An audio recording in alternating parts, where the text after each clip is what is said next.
Boa noite a todos. Nós somos do quarto semestre de enfermagem. Os componentes do nosso grupo são Adriana, Letícia, Isabela, Kênia, Jonathan, Beatriz, José Eduardo, Tailane e Jamile. Nós iremos hoje abordar para vocês 3 tipos de desnutrição. É marasmo, coxacor e coxacor marasmático.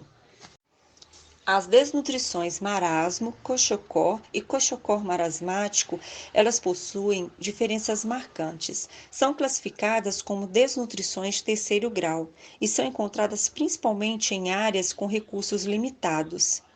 Elas acometem principalmente o público infantil.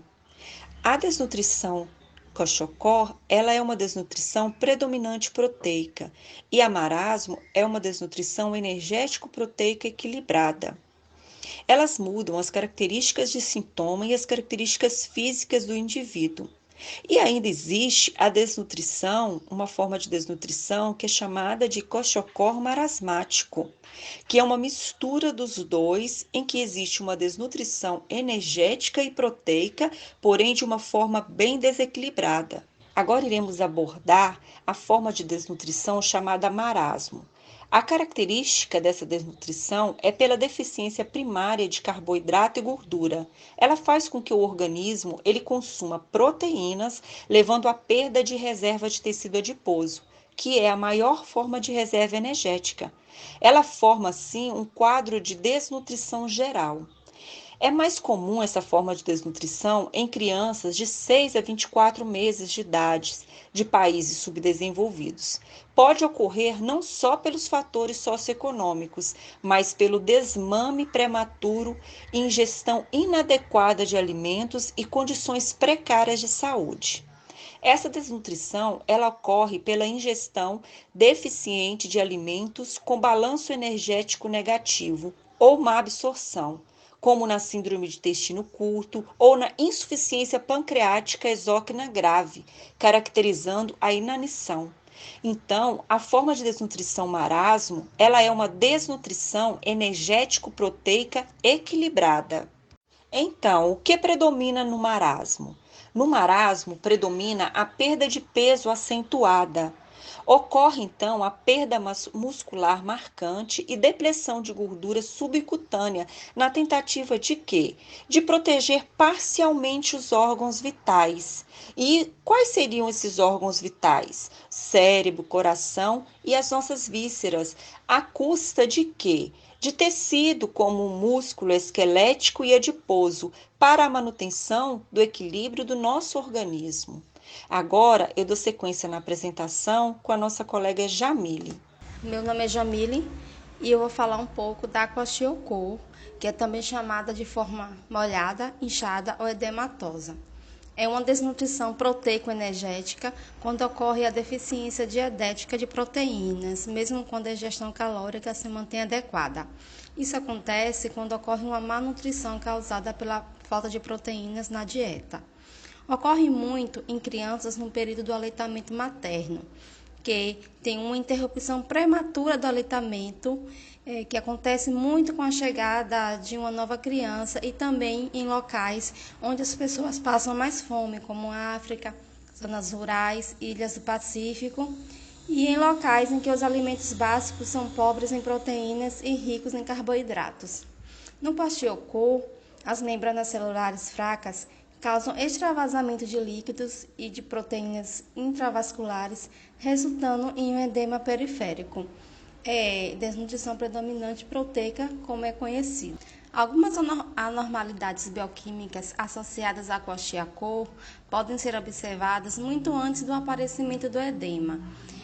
Como a mudança metabólica mais importante é uma redução na concentração de proteínas plasmáticas produzidas pelo fígado, entre elas a albumina, levando a um padrão alterado de aminoácidos no sangue, com redução do nível de aminoácidos essenciais, mas com valores normais ou até elevados de aminoácidos não essenciais. Esse mecanismo parece ser a causa principal do edema. Kwashiorkor marasmático é uma forma mista em que existe a desnutrição energética e a proteica, porém desequilibrada, caracterizada pela grande perda de peso e de perda muscular e de gordura generalizada, né? O que pode influenciar negativamente no crescimento, podendo se chegar ao quadro de desnutrição geral. Por que a criança é muito magra? Vamos ver aqui abaixo um dos motivos pelo qual a criança ela fica muito magra. E isso ocorre porque o hormônio cortisol degrada a proteína do músculo. Depois que a proteína do músculo é degradada, ocorre então a degradação do tecido adiposo. E com a degradação do tecido adiposo, ocorre a quebra dos aminoácidos alanina e glicerol, devido à degradação da gordura. E essas substâncias vão pela circulação para o fígado, onde se tornam os mais importantes substratos do neoglucogenose hepática, via que tem como produto final a produção da glicose. Logo em seguida, esse mecanismo é essencial com a fonte de energia para o cérebro, que se alimenta preferencialmente de glicose. Por isso, a criança fica extremamente magra ou muito magra.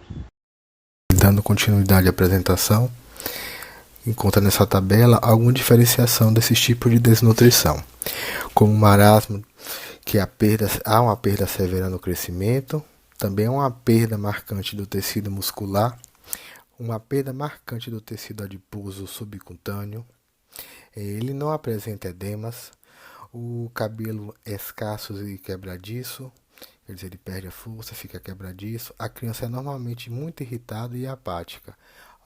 Esses são os sintomas de marasmo.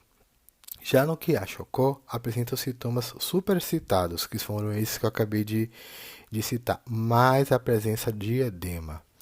No Kwashiorkor, o predomínio em crianças acima de 2 anos, o que não ocorre no marasmo, que é abaixo de crianças acima de 2 anos.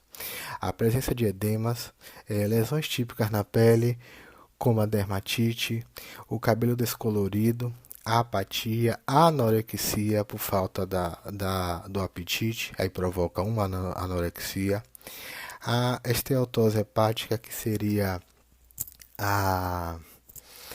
o excesso de gordura no fígado, que provoca essa esteatose hepática, e a hipobulimia, que seria a formação de um edema, de edemas. Então, essas são a diferenciação entre o marasmo e o Kwashiorkor, que no Kwashiorkor não apresenta edemas, não apresenta lesões típicas da pele, não apresenta anorexia.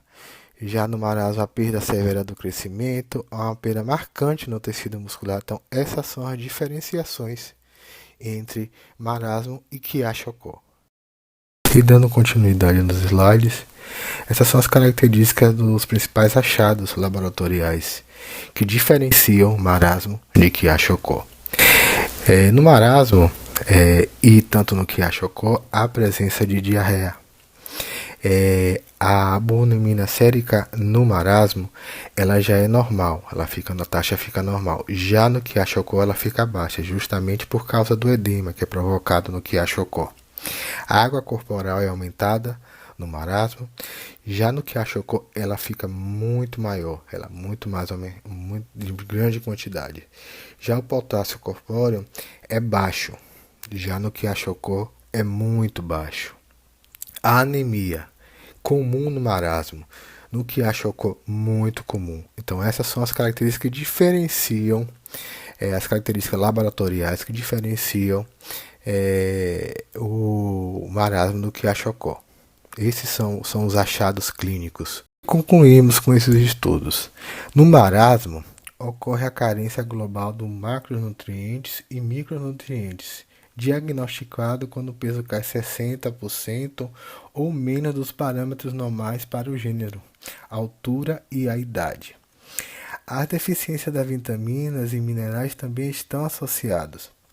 Quer dizer, no marasmo há essa comprovação que quando se há uma perda de peso que cai a 60% dos parâmetros normais para o gênero, há uma característica relacionada ao marasmo. Já no Kwashiorkor, ou desnutrição edematosa, desnutrição energético-proteica, onde há uma carência de proteína, supera os demais macronutrientes. ocorre a diminuição da ingestão de proteínas, diminuição da síntese de albumina, ocorrendo o edema. Quer dizer, há uma característica muito grande da provocação do excesso de edema na criança. Já no quiashiorkor marástico, há uma desnutrição mista, do tipo quiashiorkor marástica pode ocorrer em uma criança com inadequada ingestão global de nutrientes, isso é característica do quiashiorkor marástico, sendo provocada por uma doença infecciosa comum de infância. Quer dizer, há uma característica provocada por uma doença específica da criança durante a infância. Esse tipo de nutrição caracteriza por apresentar um edema, hepatomegalia severa, uma depressão proteica e baixo tecido subcutâneo.